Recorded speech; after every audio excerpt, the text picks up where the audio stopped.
CNN global news network के साथ मैं हूं राबील सैयद। शामिल करते हैं आज की अहम खबर।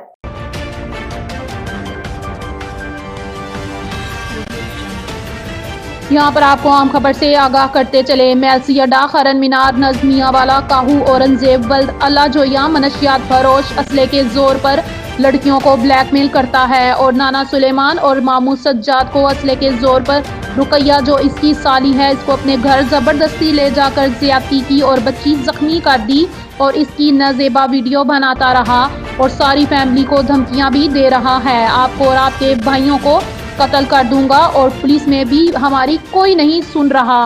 मुलजिम अपना मौक़िफ़ देना चाहता है तो वो भी शाया किया जाएगा।